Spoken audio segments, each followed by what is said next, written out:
Hello and good morning, students. We will be studying The Tiger by William Blake today. So let's begin with The Tiger. The Tiger is a beautifully penned poem by William Blake, one of the first generation romantic writers. Let me bring a fact of Blake to your notice that Blake's two distinctly contrast volumes of poetry published as the Songs of Innocence in 1789 and the Songs of Experience in 1794. The poems published in these two volumes have same title but they reflect different perspective of Blake. The Songs of Innocence are written to eulogize or appreciate God's creation with a positive outlook, while Songs of Experience puts forth dark and distinctive nature of things. Both show two contrary states of the human soul. The different nature of these poems can be seen in their titles, like the Songs of Innocence contains poems such as The Lamb, The Shepherd, Infant Joy, etc., while the Songs of Experience has the tiger, the poison tea, and the sick rose. Hence, the contrary nature of poems suggests many things about the nature of poems in it. The present poem, entitled as The Tiger, is a thoroughly symbolic poem, aptly penned by William Blake. It is published in the Songs of Experience. Tiger is a metaphor for fires and extreme energy of our soul. The concept is based on Blake's philosophy of a spiritual and intellectual revolution by an intellectual. The speaker of this poem expresses his astonishment at the sight of a tiger. The details of tiger's physique are very detailed, very deep, and picturesque in nature. Now let me remind you of the great chain of being. You must have read about the great chain of being in biology. Biology में पढ़ा होगा, Darwin पढ़ा होगा, Charles Darwin. Charles Darwin comes up with the origin of a species. उसका work है The Origin of a Species. Origin of a Species is widely known book for introducing many scientific doctrines like survival of the fittest. You must have heard survival of the fittest,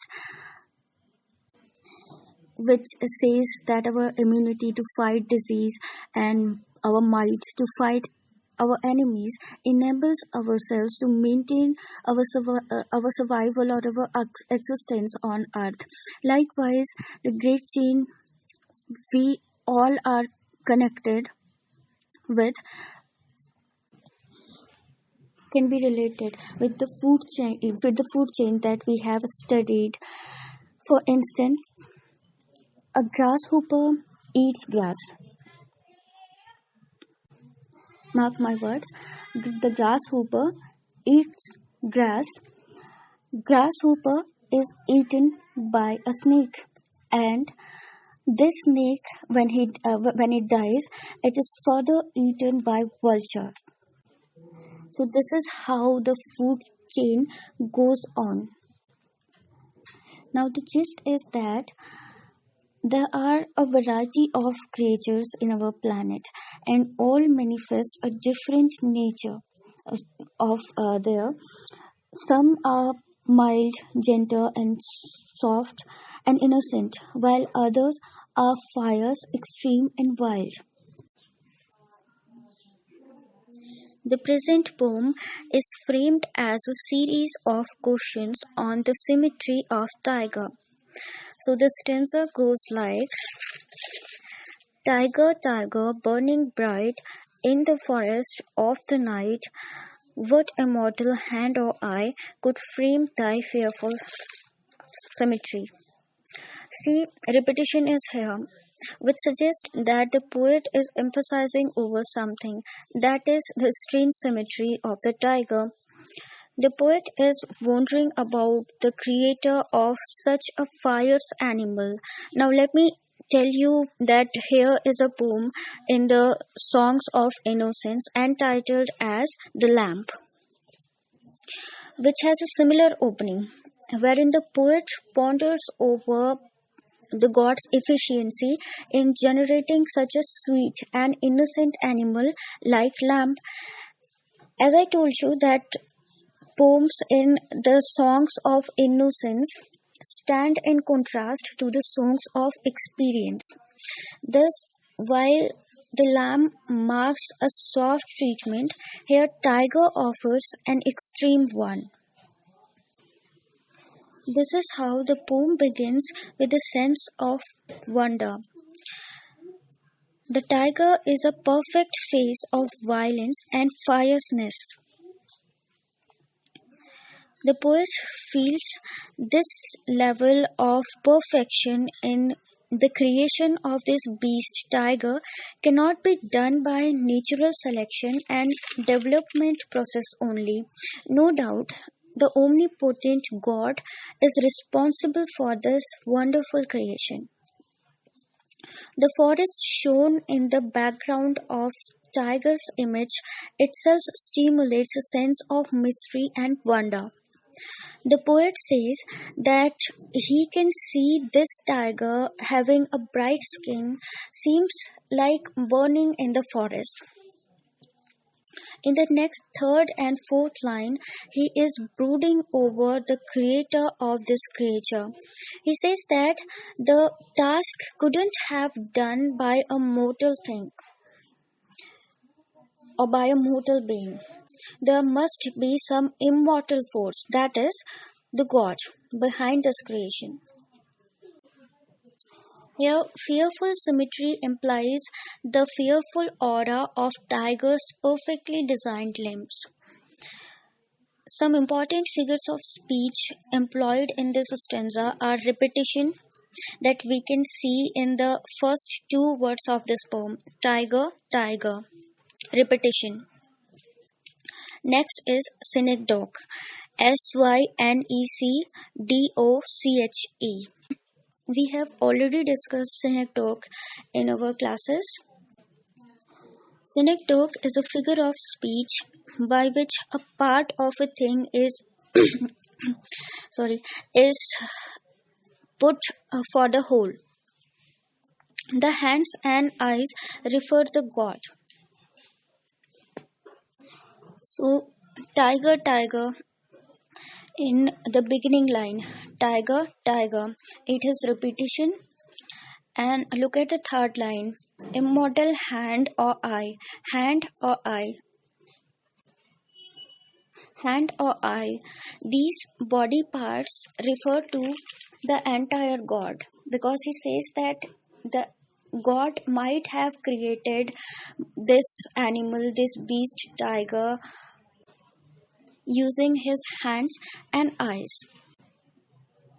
The last line itself is composed in a rhetorical question. Rhetorical question is another figure of speech.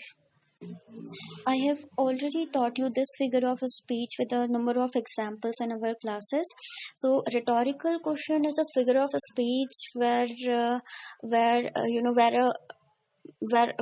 writer or wherever poet pretends to be ignorant, and he pretends to ask something which is already known to him. So look at the third and the fourth line of this stanza. What immortal hand or eye could frame thy fearful symmetry? Here Blake is asking a question. He's asking about the creator. He's asking who might have created this violent creature, this violent animal, but he already knows the answer. He knows that it's God. It's the God who has created this animal. The next stanza goes like, in what distant deeps or skies burns the fire of thine eyes? Rhetorical question again. On what wings dare he aspire? Rhetorical question. What the hand dare seize the fire? Rhetorical question again. Now, moving on to the second stanza, we can see that the violent and fierce image of tiger continues. Now, poets broods over the expected places where this creation might have taken place. It might have been in the distant deeps of oceans or the distant spheres of the skies. Because such a creation is not possible in any known places of man, it might have happened where man has not reached yet.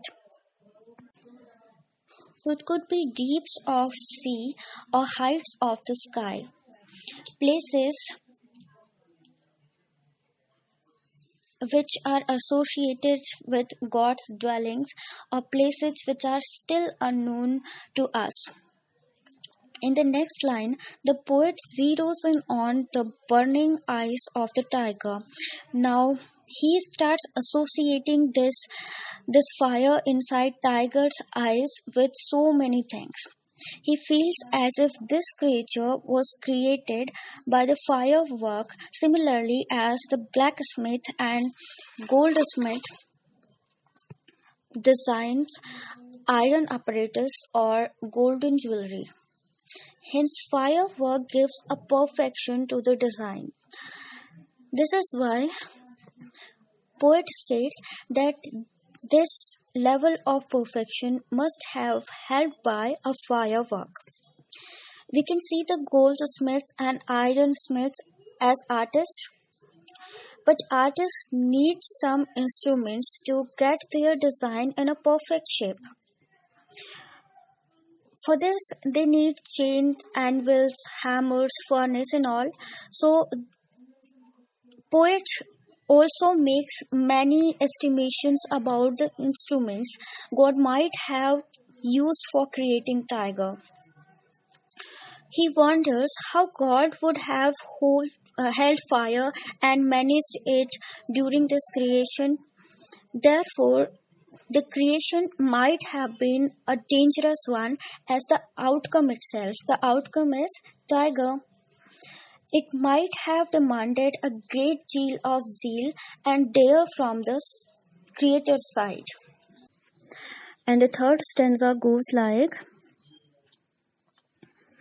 and what soldier and what art could twist the sinew of thy heart, and when thy heart began to beat, what dread hand and what dread feet? Now the poet is making estimations about the efficiency of God, because he is the one who has created a dangerous animal like tiger. Therefore, one who can create such a fierce beast must possess a greater fierceness inside him. The Almighty must be more dynamic, more violent, and more ferocious than the tiger. So, this image of extreme gods is not new to us. Looking over our own Hindu mythology, we have a number of examples of extreme gods. Remember Rudra, Kali, Narsimha, Durga, and so on. In all scriptures, God has been portrayed as preserver and destroyer as well. In the same vein, God's ferociousness has been associated with the tigers. Surely, the Creator has many times more strength than the strongest beast of this planet.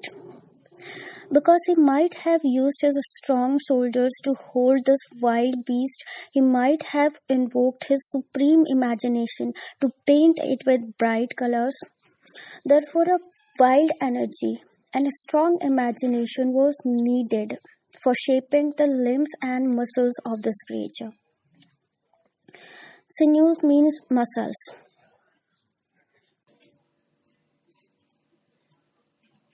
No doubt, it had been a Herculean task to fix everything, including the muscles of his heart,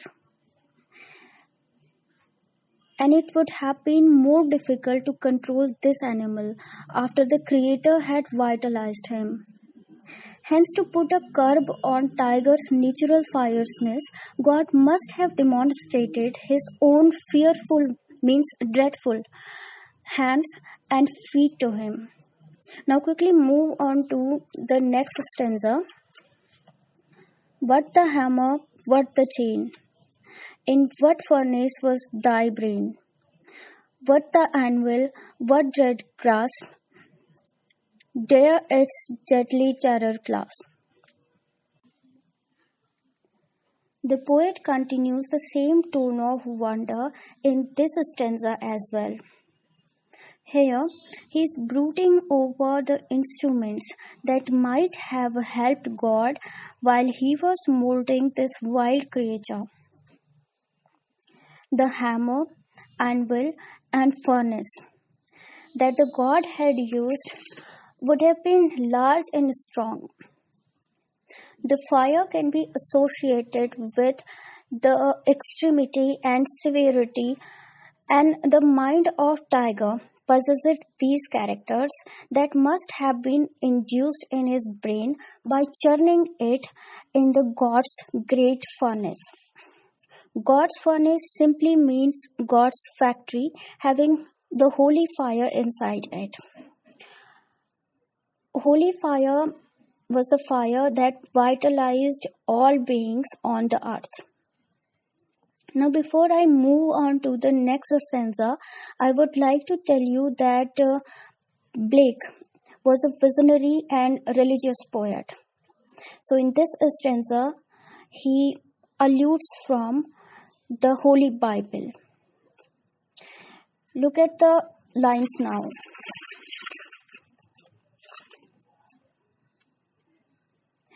When the stars threw down their spears and watered heaven with their tears, did he smile his work to see?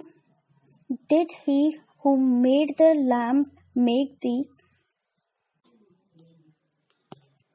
The Bible says that when Adam, the first man, was created by God, angels started shedding tears seeing the perfection of God in creating it. Blake begins this stanza in the same vein. He makes a guess that these angels must have shed their tears seeing the tiger as well. The scary display of the tiger might have made them cry on his creation. Here, stars denote angels. So Blake says that these angels would have put their weapons down and cried in fear. Now Blake wonders whether God passed the same smile that he did when he created man. The final line is a speculation of Blake wherein he juxtaposes two different images, one of tiger and another of lamb. Lamb is a delicate and timid animal created by the same God who has created tiger-like dangerous animal. To conclude, all the living creatures, whether delicate or dangerous, have been created by the God. The Almighty has meaning behind all the things He has created. No doubt, the world is full of variety, and this variety reflects the potency and supremacy of our God.